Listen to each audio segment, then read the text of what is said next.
viewing audience and listening audience to the People Get Ready podcast with the legendary political guru, Mr. Charles E. Bibb Sr. We will begin our podcast today with the quotes from the Reverend Dr. Martin Luther King Jr. And one of his quotes is, "There comes a time when one must take a decision that is neither safe for politics nor political, but he must take it because his conscience tells him it is right." The next quote is, it may well be that we will have to repent in this generation, not merely for the metallic words of the violent actions of the bad people, but for the appalling silence and indifference of the good people who sit around and say, "Wait on time." These quotes are absolutely, positively relevant for today. Here's an opportunity for you all, everyone that's listening, everyone that's viewing this podcast. The Bibb's Business Opportunity Mall grand opening. SNAP Delivered has added an employee retention tax credit program, ERC, refund, $1.9 trillion. Come on, everybody, let's get this money. $1.9 trillion. Who is eligible to receive up to $26,000 per employee? Your business, the United States businesses, nonprofit, now qualify for a federal tax refund. How can we get this money? We can get this money by absolutely joining SNAP Delivered for free. Did I say free? Yes, I did. For free, we can get this money. For more information, call Mr. Charles E. Bibb Sr. at 216-681-1469, 216-695-4619. And I want everyone that's listening to me, get ready, get prepared, put your hands together, gather your mind together. And as I bring on the star of the show, Mr. Charles E. Bibb Sr. Take it away, Mr. Bibbs. Oh, Reverend, fantastic, fantastic. Yes, sir. You get more awesome each week. Thank you, You Mr. did an Bibbs. awesome job. Thank you, sir. As one that worked with Martin Luther King Jr., Yes, sir. he'd be proud of the way you quoted him. Thank you. And he would be more proud the way you let people know that they still are not doing anything like they should be doing. Yes, sir. There's too much sound, there's too many things going. Absolutely. Next week, we're gonna have a list of things that they're proud about in the power of the county. All right, Reverend? Thank you. Okay. Good job. And, listening and viewing audience, we have an awesome show this week. It is wide and deep. So get your notes out, take notes, get your pen, pencil ready, because we're gonna have some awesome information for you. The first one to bring you some information will be the surrogate from Mr. Louis Moore, who is overbooked tonight, but he'll be here before his great grandparent day. And Miss Candace Jones, would you bring us the information so Dr. Glenn Jarvis will know all about grandparents day? Yeah, and before we get started with that announcement, I just wanted to express on behalf of the People Get Ready podcast, I would like to express condolences for the passing of Chelsea Park's father. Chelsea Park is the candidate for Ohio Secretary of State. Her father passed away last week, and the services were this past weekend. So I wanted to express big condolences to her father, for the passing of her father. And also, some of you may know who Silver B is. So the passing of Silver B also. Yes. So, Candace Jones gave the wrong bill. Couldn't think of that because when I told me to speak on something once you get old, and I remember that time. So we will have to speak on Silver Beam, Mr. James, the wrong bill. Thank you. Go right ahead, Ms. Candace Jones. okay, so getting back to Grandparents' Day. This is the 7th annual celebration of Grandparents' Day here in Cleveland, Ohio. The date will be Saturday, September the 17th, from 11 a.m. to 6 p.m. And let me just give you a little bit of background about Grandparents' Day. Grandparents' Day is a nationally celebrated holiday. Grandparents' Day was celebrated nationally by a federal proclamation signed by President Jimmy Carter. Grandparents' Day became an official holiday in 1978. It's celebrated on September 11th, 2022 this year. It's always the first Sunday after Labor Day, and it's celebrated nationally. But here in Cleveland, we'll be celebrating the Grandparents' Day and Family Fun Resource Day will be Saturday, September the 17th at Lukesta Park. And Lukesta Park is where the event will take place. I'm gonna give you just a little bit of history about this event. The Grandparents Family Day Picnic and Resource Fair is designed to be a day of strengthening families. Its goal is to facilitate a day of information sharing, agency network mentoring, and community professionals that many families have no access to assist with managing family pressures, social obstacles, and help with their life stress. We will do this by hosting an intergenerational family friendly gathering with a variety of activities offered throughout the day. So keep your prayers that we'll have a nice day for that day. The mission of the Grandparents Family Day Picnic is to reinforce family ties. We believe that to strengthen and improve communities, we must start with family first. We believe that providing a family-friendly event with additional resources and information to families is more engaging way of strategically getting families to access information and resources in a non-threatening manner. The vision is to ensure that all children have at least one caregiver in their life that has access to information and resources to help them make a better quality of choices. The goal of the Grandparents Family Day and Resource Fair is a first step in educating, informing, and empowering grandparents who are raising children in the unpredicted number of assisting families in their need. So hopefully you can come out for Grandparents Day. It's open to anybody that wishes to participate. Again, the date is Saturday, September the 17th at Lukesta Park. So hope we see you all there. All right. Thank you very kindly, Ms. Candace Jones. And I'm proud to announce that joining our 400 tonight, longtime friend, longtime business associate, and she bring us some information about a young man. Three of us were together decades ago, but she owned a pop company. All right. And she got a little bit of that with us. She's gonna talk about when Java will be talking about the fatherhood program headed by Mr. Brown.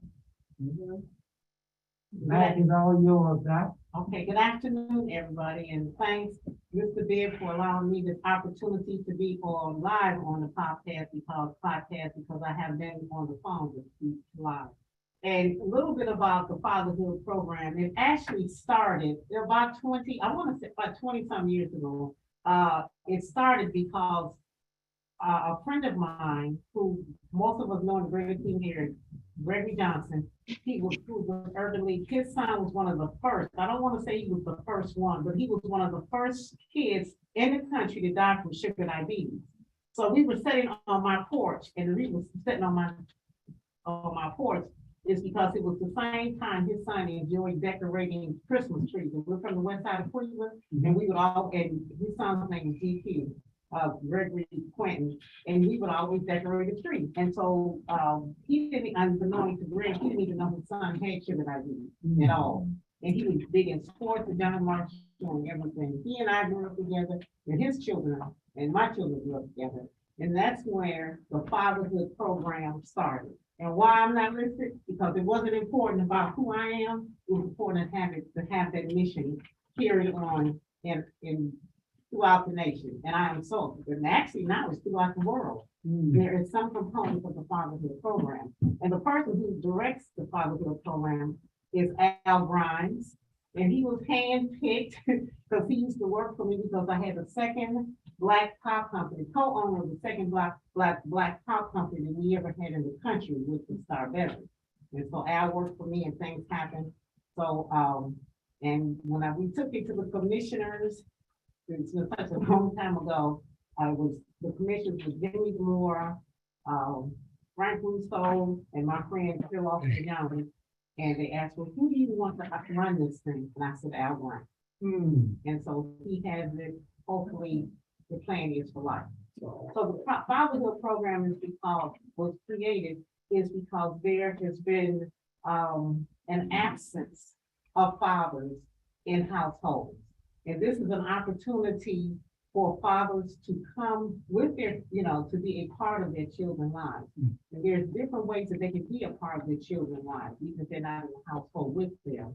And one of the big things that Al has instituted is going to school with his children. And just recently, East Cleveland, when the kids started, there were close to over 100 fathers who escorted their children to school. So there's many different things, there are activities that they participate in with their children so that they can be in the lives of their children. And I have, even though my children are grown, way grown, Al has been, I own a sober house for me, and I own the first black sober house in the state of Ohio. And Al comes there and he addresses things with those men in my sober house so that they can interact with their children. So it's really a good opportunity. So the main things is for these parents for these fathers to be able to part of their children's lives by doing activities with their children. Not just be there for money, but to do things with them, just like Grandparents' Day, for fathers to be with their children at Grandparents' Day, and especially boys, because men do a better job of raising boys than women, and that's the way it should be. The men should be the leader as far as raising boys and being there for their daughters too. And Grandparents' Day would be a good opportunity, and I do know that there is a plan for a presence of the fatherhood program to be in Easter Park and give tribute to who my father grew up with. Not only did my father grow up with Louis Stokes, but Eddie Backus went into music. My father went into military and sports. He was a big sports person. And the Stokes went off into politics. So that's my take, Mr. Bibb, on the fatherhood initiative. You did an awesome job, Dr. Bibb, and appreciate the prayers forward coming on the platform live to tell us all about it. All right. Thank you very kindly. Moving right along. The young lady I've been having everybody looking out, trying to break sure she was here tonight because I wanted to congratulate her and the awesome job she put together with us in East Cleveland, the poorest city in the state of Ohio, small city. East Cleveland, and everybody knows Cleveland is the poorest city in the United States of America. If you don't know it, go to the Census Bureau and they'll tell you about it. And that's what we talked about earlier, all these silent leaders are not speaking out about it and doing enough about it. So, Ms. Terry Kennedy, I understand you are in the house. Yes, Mr. Bibb, I am here in the house. And I'm so glad you're here so we can share, you can share with us the wonderful deed that we did last week at McDonald's at Eddie Road in Newton in the center of East Cleveland. The floor is all yours, Candace Kennedy. Yes, thank you, Mr. Bibb. It's a pleasure to see you again. It was a great day in East Cleveland. The Greater Cleveland Distribution Collective was able to donate a sizable amount of hygiene and sanitation supplies. There was great things that people need in their homes every day, from gallons of Tide laundry detergent to children's underjam pull-ups. You know, they have cases they were giving away, and it was all in honor of you, Mr. Bibb, for being a lifelong leader in East Cleveland, civic leader, just an all-around leader, an entrepreneur, business owner, and we appreciate you, Mr. Bibb. So the Greater Cleveland Distribution Collective, also known as GCDC, we did that especially for you and the people of East Cleveland, Ohio. Thank you very much, Senator Kennedy. And I was talking with Pastor Ben Fair, and Senator Kennedy is so gracious. Candace Jones, she says she want to do it again in September, and we are all out. Absolutely, we're going to do it again in September. Starting tomorrow morning, we will be trying to locate a sponsor for the truck and all the things we need to do to make it happen.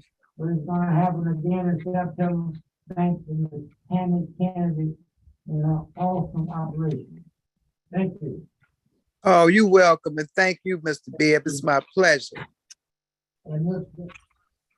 Pastor Ben Fair, would you add to that, please? Oh, yes, it was an awesome event, Mr. Bibb. We was able to give away, as Ms. Tammy Kennedy has stated, already, about $50,000 worth of supplies, household supplies, paper towels, toiletries. Also, we gave away, as you said, Tide wash about it. So it was a great event. We was escorted by the East Cleveland Police Department. So it was a great turnout. It's been a great, awesome turnout. All right. If you identify more of that, those different things. Yes, That we passed out, so you can. yes, sir. Yeah. As Ms. Kennedy stated, that we did have the Pampers for children. We also had toiletries, paper towels, and it was just awesome event. I know when we took the picture for the car post, I was holding the Pampers and doing most of all. You don't have to hold that. Maybe you better hold the tag. Right. So you better throw. So they took my Pampers away. So you hold the tag. Robert, hold the tag. Thank you. Thank you. That was just awesome. And We're gonna be doing it again in September. Tonight, we'll start working at a demo tonight when we meet. We'll start working on our sponsors. And we are penciling in the tenants if you're listening. Saturday, the 24th of September. Because at that target date, we have to give us 2 weeks notice before the truck comes in. They do this business, Dr. Ben Dallas, and 12 of those. 18 feet 12. All right. Thank you. And moving right along, and joining us with one of our several series that we're going to embark upon. So we're running 3 series simultaneously. Yes, sir. So we're able to do that, and I'm excited about it. And we got someone who's very talented in the field to join us, Ms. Shan Penman. Hello, Mr. Bibb. Hello, Right. TV and listening audience. It's great to be back again. Thank you. So last week, Mr. Bibb, we announced to everyone that we are embarking on a 4-week series based around Dr. Martin Luther King's letter from Alabama jail. So today I am going to be letting our listening and viewing audience know what sparked Reverend Dr. Martin Luther King to write that letter to begin with. So that letter, I'm just going to start and read this to everyone. The following statement is by 8 white Alabama clergymen, reprinted by the American Friends Service Committee, prompted by Dr. King's letter from Birmingham jail. This is the letter that the 8 white clergymen wrote to Dr. Martin Luther King, criticizing him for his efforts in coming to Birmingham to help us with the situation that was going on with the racism back then. So this is the letter that they wrote to him. It read, "We, the undersigned clergymen, are among those who, in January, issued an appeal for law and order and common sense in dealing with racial problems in Alabama. We expressed understanding that honest convictions in racial matters could probably be pursued in the courts, but urged that the decisions of these courts should in the meantime be peacefully obeyed. Since that time, there have been some evidence of increased forbearance and a willingness to face facts. Responsible citizens have undertaken to work on various problems which cause racial friction and unrest. In Birmingham, recent public events have given indication that we will have opportunity for a new constructive and realistic approach to racial problems. However, we are now confronted by a series of demonstrations by some of our Negro citizens, directed and led in part by outsiders. We recognize the natural impatience of people who feel that their hopes are slow in being realized, but we are convinced that these demonstrations are unwise and untimely. We agree rather with certain local Negro leadership, which has called for honest and open negotiation of racial issues in our area. And we believe that kind of facing of issues can best be accomplished by citizens of our own metropolitan area, white and Negro, meeting with their knowledge and experience of the local situation. All of us need to face that responsibility and find proper channels for this accomplishment. Just as we formally pointed out that hatred and violence have no sanction in our religious and political traditions, we also point out that such actions as incite to hatred and violence, however technically peaceful those actions may be, have not contributed to the resolution of our local problems. We do not believe that these days of new hope are days when extreme measures are justified in Birmingham. We commend the community as a whole and the local news media and law enforcement officials in particular on the calm manner in which these demonstrations have been handled. We urge the public to continue to show restraint should the demonstrations continue, and the law enforcement officials to remain calm and continue to protect our city from violence. We further strongly urge our own Negro community to withdraw support from these demonstrations and to unite locally in working peacefully for a better Birmingham. When rights are consistently denied, a cause should be pressed in the courts and in negotiations among local leaders and not in the streets. We appeal to both our white and Negro citizenry to observe the principles of law and order and common sense. This letter was signed by C.C.J. Carpenter, Bishop of Alabama, Joseph A. Derrick, Auxiliary Bishop, Diocese of Mobile, Alabama, Mobile, Birmingham, Rabbi Milton L. Grafman, Temple of Email in Birmingham, Alabama, Bishop Paul Hardin, he was the Bishop of Alabama, West Florida Conference for the Methodist Church, Bishop Nolan B. Harmon, Bishop of the North American Conference of the Methodist Church. George M. Murray, he was the Bishop Coadjutor, Episcopal Diocese of Alabama.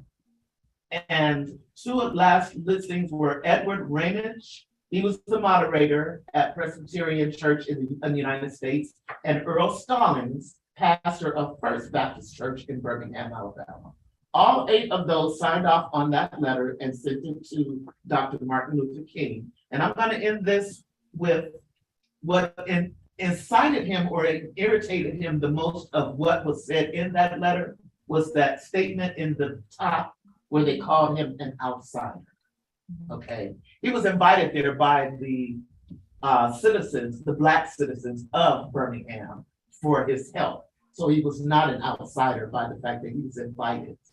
And it was all peaceful demonstrations, of course, because that's what Dr. Reverend Martin Luther King advocated, was peaceful demonstrations. So all this talk in this letter about the violence that the Blacks were causing in the streets, we know where the violence came from when they sprayed the hoses on us and released the dogs on us. So we'll follow up next week, everyone. Thank you for listening and joining with the letter from Birmingham Jail, written by the Reverend Dr. Martin Luther King, in addressing the answer to this letter from these 8 clergymen from Birmingham.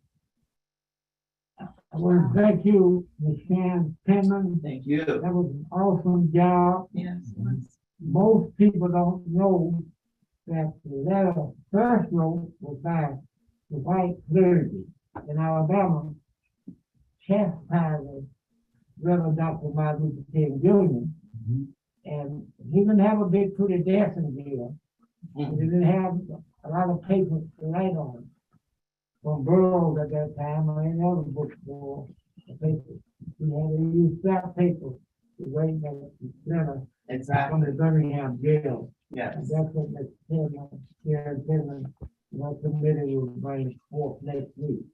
I had to take the call to the names and members of your committee. Yes, I would like to introduce the members of my committee. We do have on our committee working on this special program is Wyvon Cawthon, as well as Reverend Ben Fair, as well as Mr. James Jerome Bell and myself. Very good. We're doing the research and all of the digging and the rooting to bring this information to you all. Good job. Great information. Thank you. Our viewing audience and listening audience, it kicks off next week. Yes, sir. The 4-part series. First time ever on a podcast show. Thank you. You're welcome. Thank you. Okay. Ms. Cawthon, hold on. We have an interruption. Sometimes things happen. We have to put on our show. And we had one of our not 21st district conference persons to pass this past week. And no, I know this personally because I was there. Silver Bibb with the 30 state conventions in Washington, D.C. are the Congressional Black Conference. Because every year, when the conference is going to have what they have this week coming up, Labor Day, all of you know that. Yes. Silver Bibb was the man on the stage that Lucio, Congress Lucio, appreciated him being on there because he knew when to call on who, and nobody could say because he Lucio like Silver Bibb. Bring our audience up to date on a little bit about Silver Bibb, Mr. James Jerome Bell. Well, Bill Richards, better known as Silver Bibb, has been a person who's always civically inclined, doing his best for the people in the area. He was a talent musically, and he really enjoyed people. The last time that I got to see him was at the Ward 1 meeting a few months back when Mayor Bibb was there, and he always had an encouraging word for me. He will be greatly missed, and always remember and where you appreciate it. Thank you, Mr. James Jerome Bell, for those remarks. And I want to make sure that the podcast is something to the film, and it's going to be later part to Ms. Delphi Carr, a candidate to state rep at the time. So, Ms. Wyvon Carter, are you in the house? Ms. Wyvon Carter, are you in the house? Okay, if Ms. Wyvon Carter is not in the house, Reverend Ben Fair, bring us up to date what you know about the John Major Coalition and the John Major for Justice. And everybody get ready. I want to know what everybody know about it. All right, so we know that, as you stated, Mr. Bibb, that the, Dr. Martin Luther King III and his wife is, gathering a coalition to help out, our youth, you know, and they're gonna kick it off next. Remember, I have a grand speech. It'll be a 3-day celebration next year, from August 26th to Monday, August 28th, 2023. And it's something that really should bring us together as a people of all colors and backgrounds to truly manifest something wonderful in his memory. Very good. Candace Jones, you have some information about John Major Coalition of John Major today. So I did find some information about the, and this all leads into the Drum Major Coalition, about the Drum Major incident and how Dr. Martin Luther King brought all this together. And I just want to read one line, and this comes back to at the Ebenezer Baptist Church when Reverend Dr. Martin Luther King said to his congregation on the 4th of February, 1968, Martin Luther King Jr. preached the Drum Major incident from the pulpit at Ebenezer Baptist Church, ironically 2 months before his assassination on April 4th, 1968.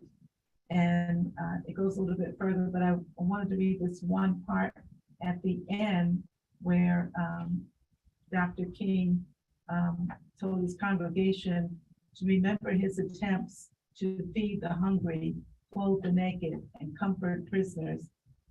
Yes, if you want to say that I am a drum major, yes, I am a drum major for justice, King noted.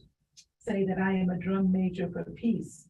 I am a drum major for righteousness, and all the other shallow things will not matter. So I just wanted to emphasize that when we talk about, drum major, when I first heard about this coalition, I'm thinking, well, how does all this fit in?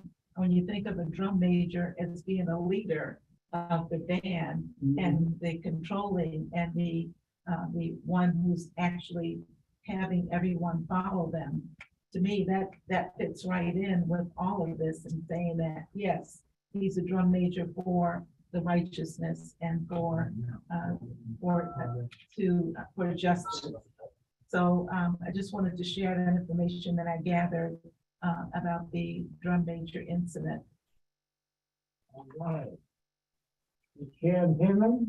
So what I know is that the Drum Major Coalition, reading here from information that was provided from our team, is that they are a network to fund 40 community groups that they hope to receive, or they expect to receive, an initial portion of a $5 million grant, and as well as moving forward. So as Candace just mentioned, their plan, it sounds like to me that they're going to take those grant funds and feed the needy, clothe the unclothed, educate those who need education, and further advance our people. Right. So it's further moving forward again with Dr. King's dream.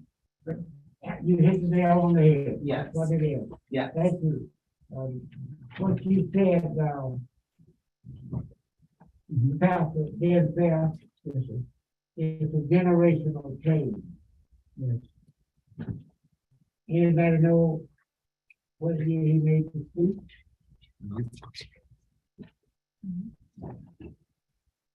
What was your question, Mr. Bibb? What year did he make the speech? I have a date. If you don't know, don't guess on your computer. You got it right there in your hand. All right. Go ahead on this, Jones. Dr. William Jones, tell us what you know about the drum major. Oh, I have no comment about the drum major at this time. All right. Let me tell you while you're there. Take these dates down. Saturday, Oh, you want to give that information? August 26th, Sunday, August 27th, Monday, August 28th, we will be celebrating the 60th anniversary of the I Have a Dream speech that Reverend Dr. Martin Luther King gave. All right? The podcast people get ready.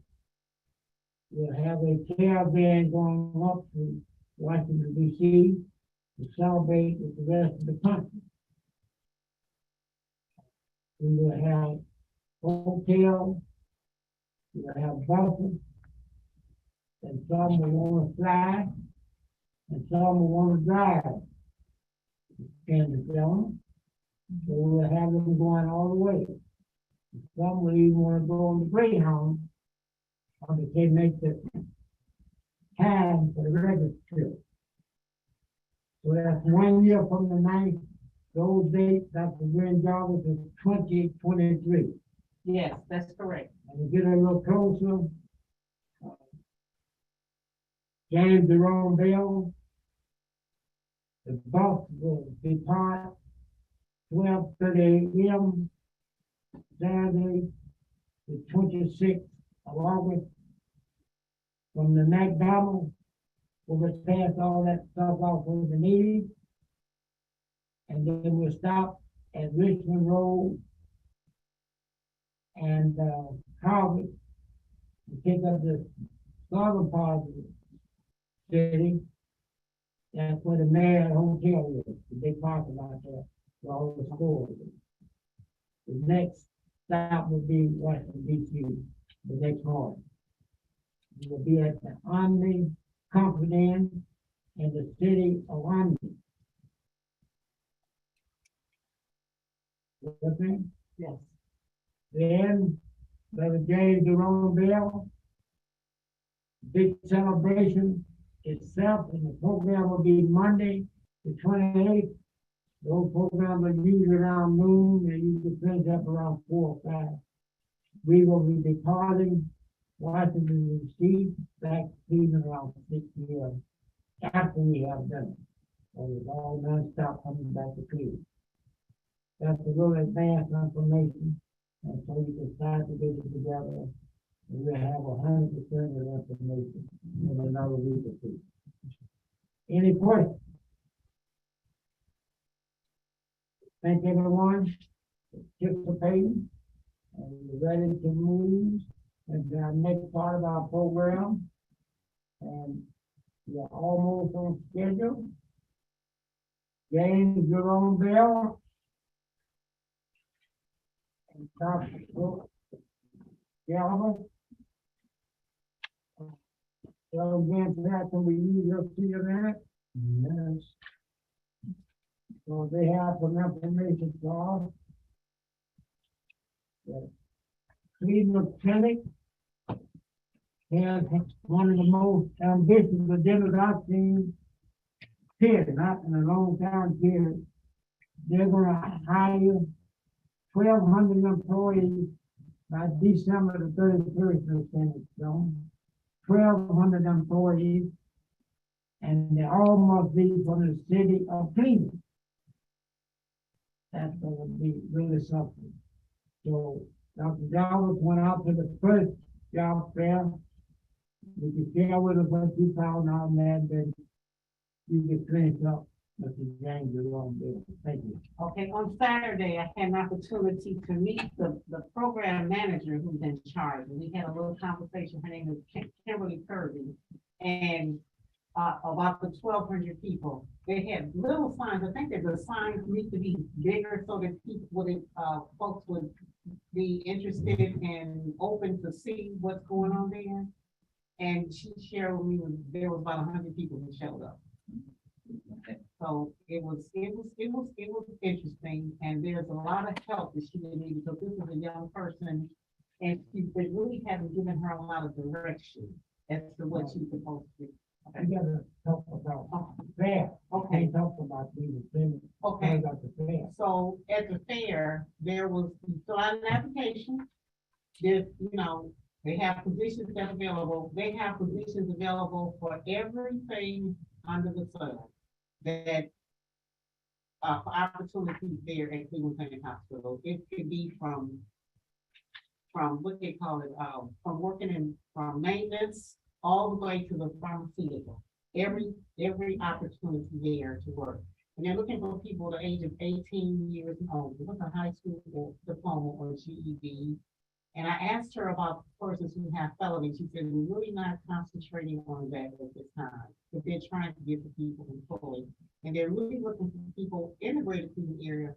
And she shared with me too that with Cleveland Clinic setting in a minority community, they don't have a lot of people that work there with the surrounding Cleveland Clinic. So perhaps that could be a target market which really focusing on people who live in that community. And she and I will be meeting hopefully before the week is out, but in the next week or so, we're gonna have a conversation. Continue proactive, whatever we can do to assist her, that we will. Good. And it's a match for me because I'm the only Black person that had their own business on 9th Street, and I did the employees from locally to the colleges, federal level, and everything. So I told her, and she was aware of that I'm familiar with the hiring people, so that she won't feel overwhelmed. Because she said, when they told her 1,200 people, she was like, oh my God. I said, that's nothing. I said, I've hired more people in there. But she's looking forward to it. Thank you. I just Let want me, to, speak. At the same time, Dr. Jarvis was working out at the job fair, the young lady who was handling that this past Saturday.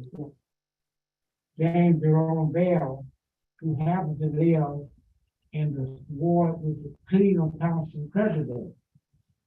And the program, there are 4 Cleveland councilmen as a part of this Cleveland Clinic operation. And Mr. James Jerome Bell would share your progress. well, first and foremost, I think it's a tremendous opportunity for the citizens of Cleveland, especially those in Ward 1, 4, 5, and 9. That's where South Point High School is. That's where the main campus is. That's where the Newport Beach Cleveland Clinic is. So with this initiative, we hopefully will see an increase in employment of the citizens in these areas where they'll be able to make a new life for themselves, a new lifestyle, a new earning, and the potential to become tax-paying citizens and better citizens overall. So I just wanted to say that we are going to be reaching out to the council president and for updates, and we hope to continue to move forward in this majestic project. All right. Thank you, Mr. James Jerome Bell. And, Question. yes, go right ahead. So if Yeah, someone is listening and lives in those areas, how, if they weren't at the job fair, how would they go about applying or finding out more information? Well, that is the question that I asked. She had no clue. Yeah. So, I'm sorry. But Yeah, anyway, no, I handle that. I'm sorry. Cleveland City Council, we have that information. That's why we allow you to get that information. If you, Solomon? Mr. Bell, did you work on the letter? Yes, I did. If you need to tell us that. You can't have all this, you work on the letter. Should have found president to work. Dr. Dan Johnson. Speaking about, but we'll have that information hopefully soon.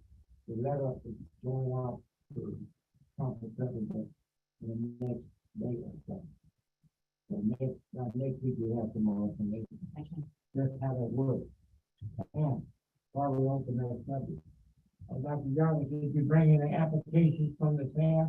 No, sir, no applications. You had to fill out the application on site. You could not bring the application. And for the totally, Yes. Yes. make a note of that. Yes. If you did not bring application. Oh, I'm sorry. Can I add something else? Hold on. Sandra Jones is not community, it's the city of Cleveland. You have to live in Cleveland. Right. Dr. Jarvis, go right ahead. My last comment is that, when you go in there, they had a board with the job, with the positions listed on the board.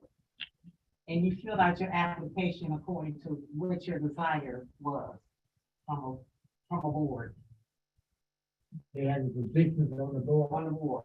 So there was no documentation for you to take out, no flyers to say job fair, anything. Next question. Do they have another fair plan? Not at this time. Oh, And thank you. that's one of the things that should, okay, not at this time. Yeah. Okay. Thank you. All right. Good job. And we're gonna keep it moving. Reverend Fair, you can come back and, open your place. Is Ms. Constance? Are you there? Constance Johnson? Is Constance Johnson in the house? Yes, sir. Right here. Okay, I just want to make sure you're there before I start talking. Ms. Shan Tinman, Yes, sir. you're a very active Democrat.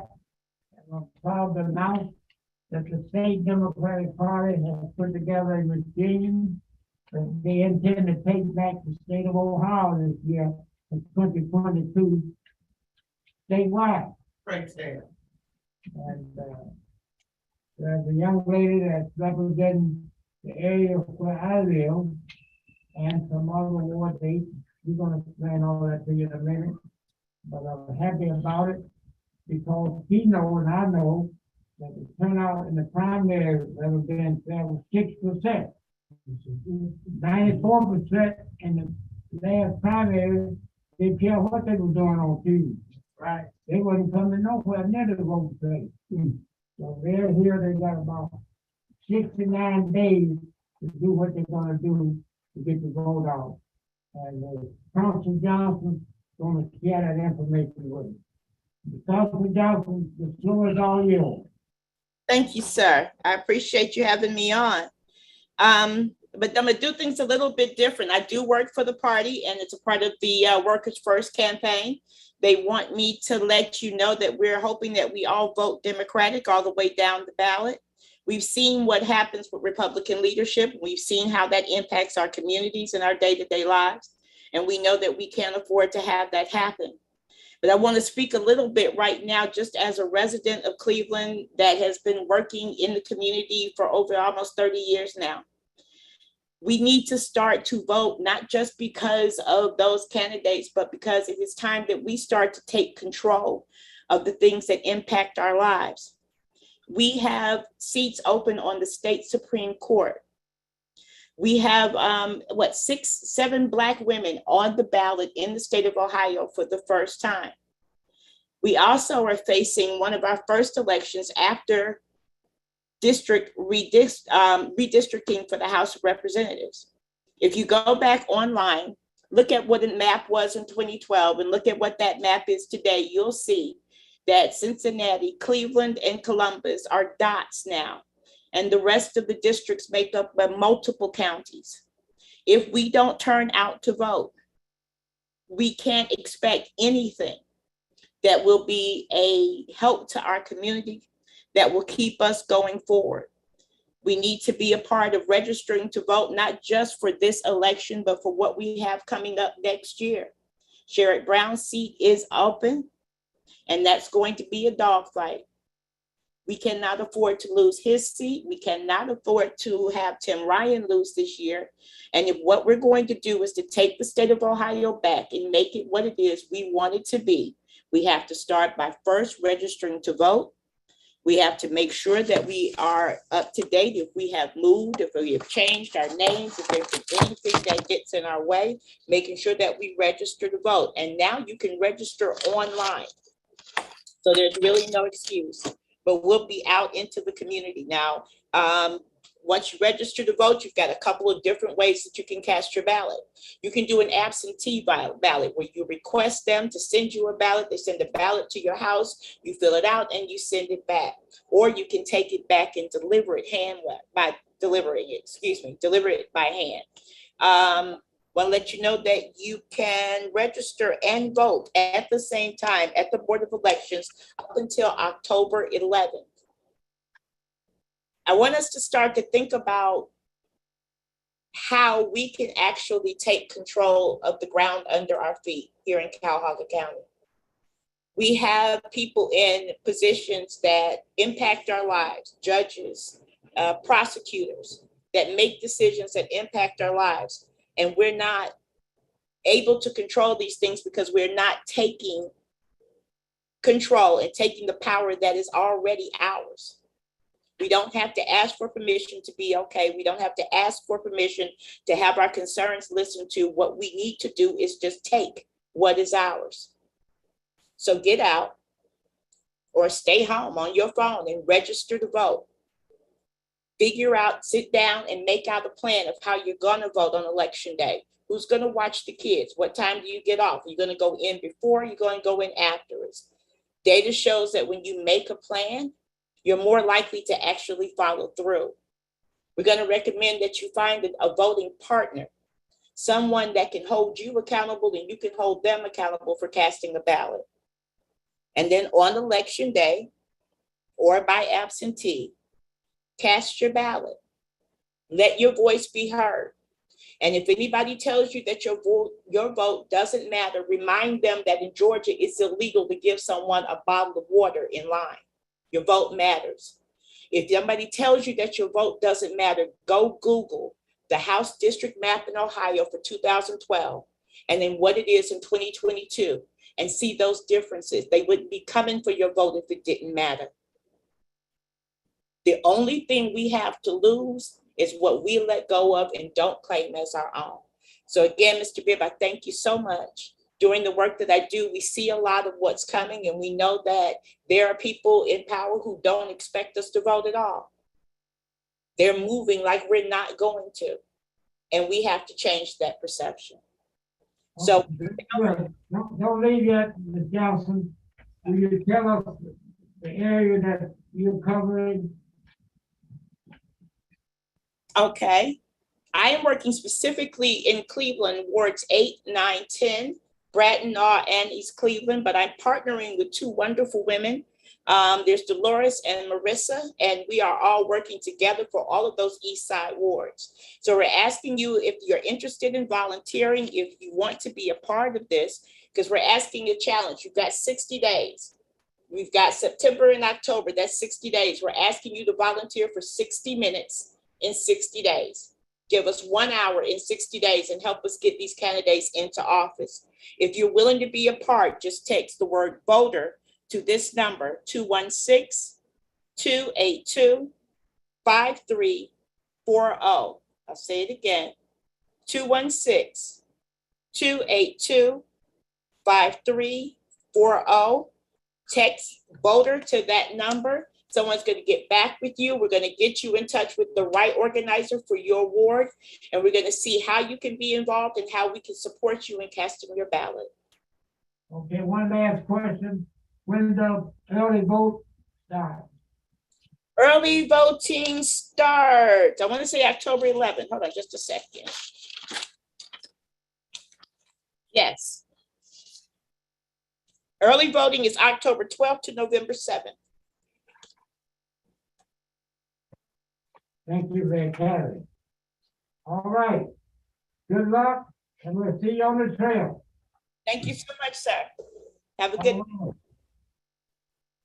Ms. Gwen Jarvis, Yes. you're running late. But we're gonna talk about, are you up to date on the East Cleveland police chief? Yes, I am, sir. Tell us what's happening with the police chief. Chief of police for the great city of East Cleveland.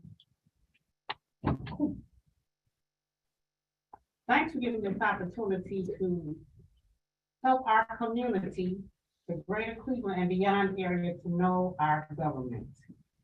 The city of East Cleveland is having some challenges, not only with the mayor, but now they're having some challenges with the police chief. I know. It's the police chief. So now they're having a challenge with the Police chief, that's it. His name is Gardner, and it seems like he has been indicted for some situations that he said he was unaware of that he was going to be indicted for.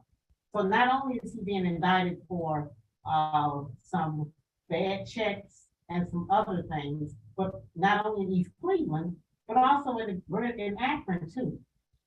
Not only Akron, but also in Medina. So there's the same issues that he's going through in East Cleveland are the same issues that he's going through in Medina.